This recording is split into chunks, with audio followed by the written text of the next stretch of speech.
Salam alaikum la team, j'espère que tout le monde va bien. Hier j'ai pas été trop actif, j'ai... Salut tout le monde, c'est Nassati, on va regarder une story de Nabil El Moutni et après la vidéo je vous dirai mon avis. N'hésitez pas à mettre un pouce bleu et bon visionnage. passé ma soirée, ma nuit au téléphone. Ah, franchement compliqué le métier. Et qu'est-ce que je voulais vous dire? Aujourd'hui je voulais aborder un sujet avec vous qui me semble très très grave, puisqu'on m'a envoyé une capture vidéo, donc on entend en plus la voix de l'influenceuse. Donc c'est une influenceuse qui est en train de parler avec une marque, où en gros la marque lui dit que c'est éventuellement de l'arnaque pour ses abonnés, et l'influenceuse lui répond tout simplement je m'en fous.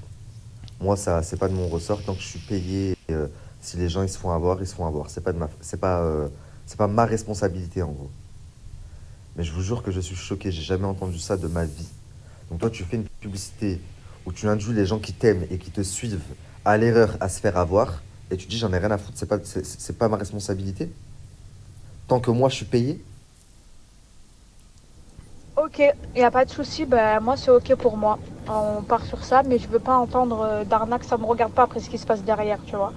Si les gens ils misent et ils perdent, c'est leur problème, tu vois ce que je veux dire. Mais ok, tant que mon placement il est payé, qu'il n'y a pas d'arnaque, voilà, les gens ils s'investissent, ils jouent, c'est leur responsabilité, c'est pas la responsabilité de l'influenceur.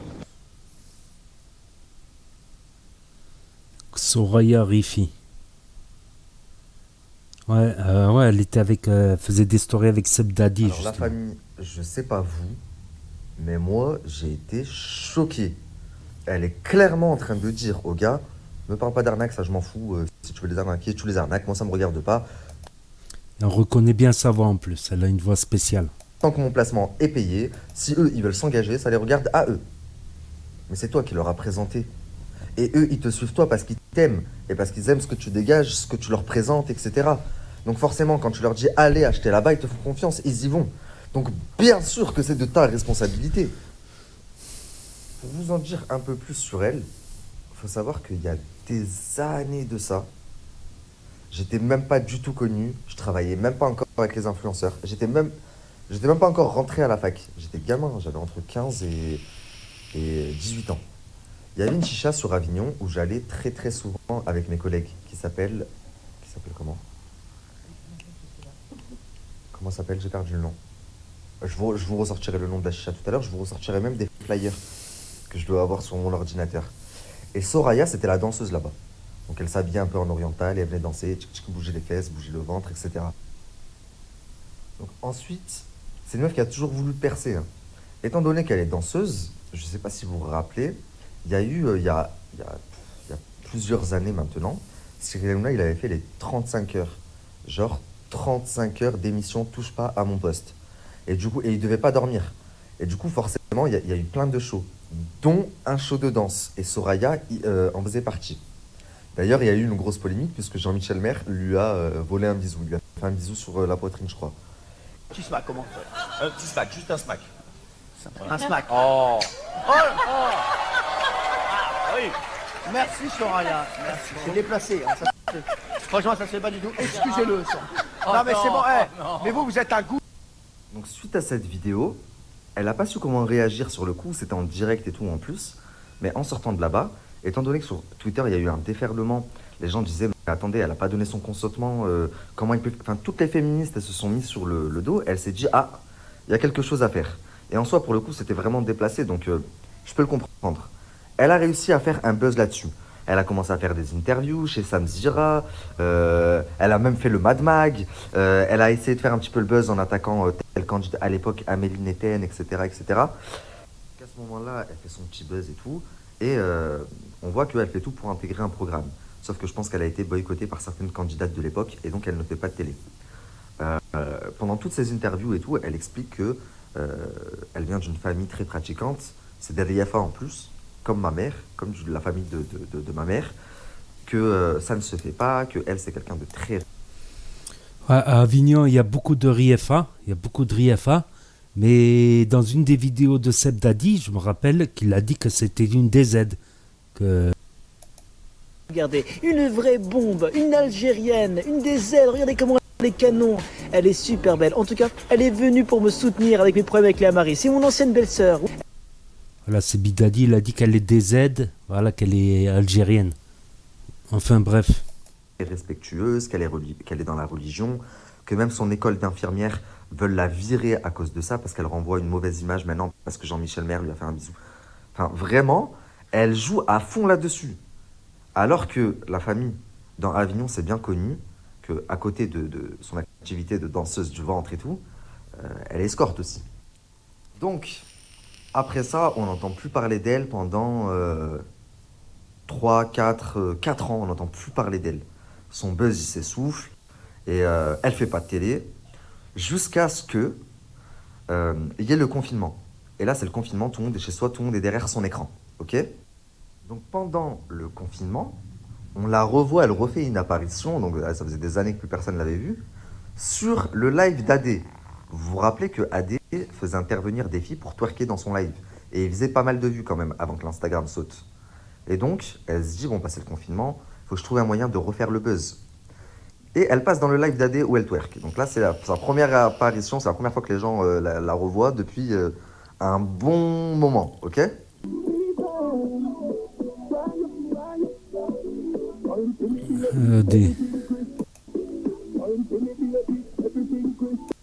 Donc voilà, première réapparition pour Soraya.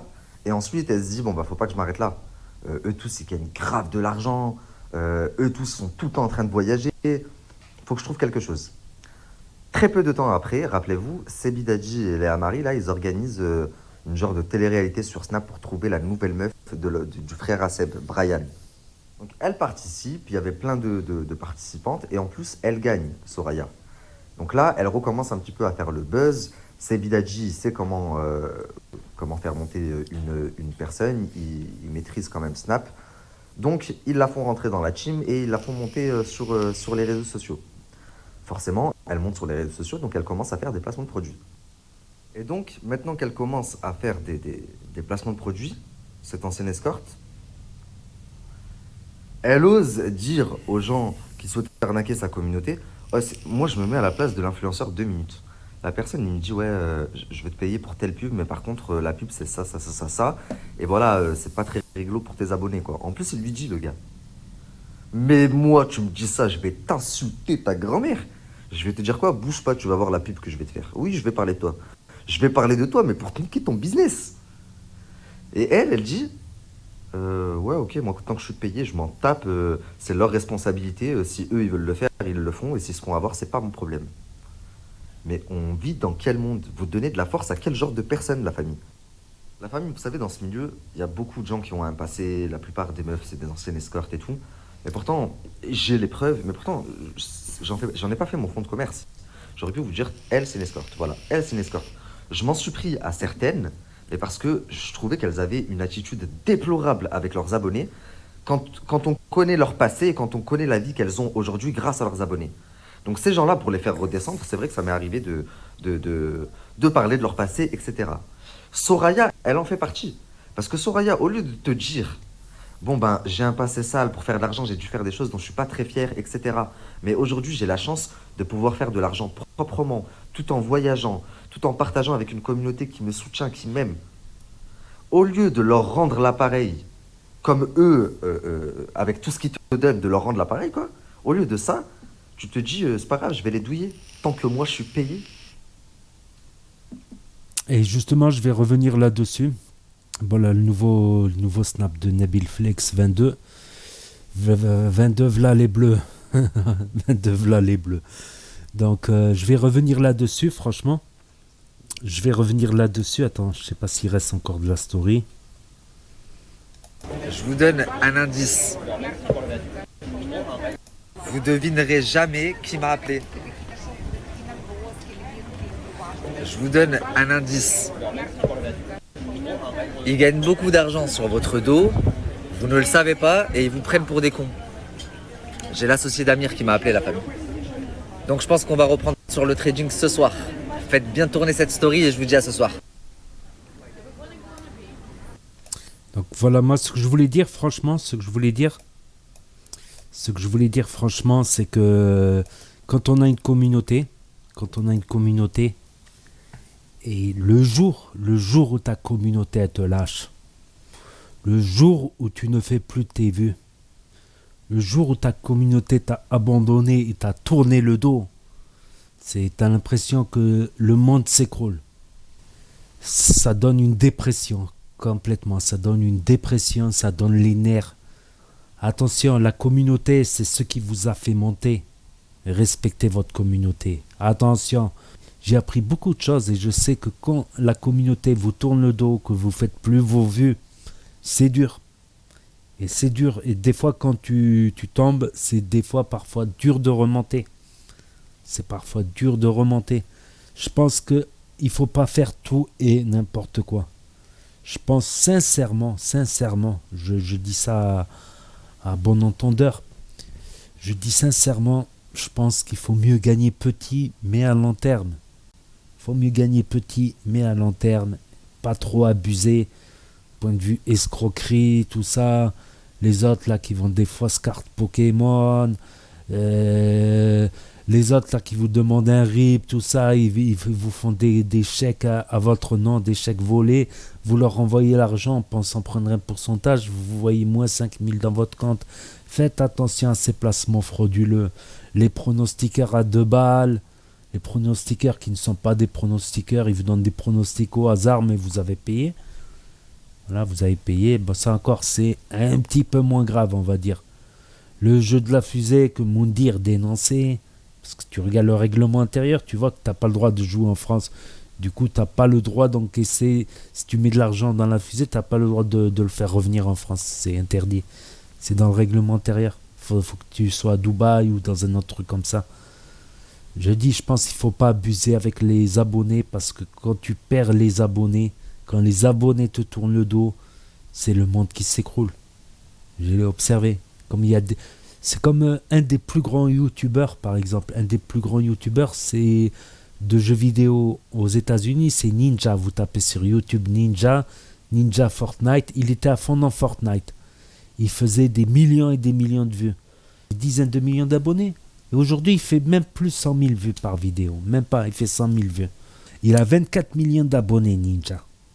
24 millions d'abonnés. Tu rentres dans la chaîne de Ninja, 24 millions d'abonnés, 126 000 vues, 130 000 vues, 200 000 vues, 130 000 vues. C'est grave. C'est grave. Il y a un autre youtubeur aussi aux États-Unis qui est rentré en dépression, carrément. Parce que le monde de l'influence, le monde des réseaux sociaux, il y a des hauts et des bas, tout simplement. Tout simplement. Moi, c'est un conseil d'amis, n'abusez pas sur certaines choses, parce que le jour où la communauté vous tourne le dos, vous l'oublierez jamais de votre vie. La terre, elle s'écroule. C'est une sensation, tu vois, d'avoir beaucoup d'abonnés, de ne pas faire beaucoup de vues. N'hésitez pas à me dire ce que vous en pensez dans les commentaires, à mettre un pouce bleu, à vous abonner, à cliquer sur la cloche, et je vous dis à très bientôt pour de nouvelles vidéos. Merci d'avoir regardé.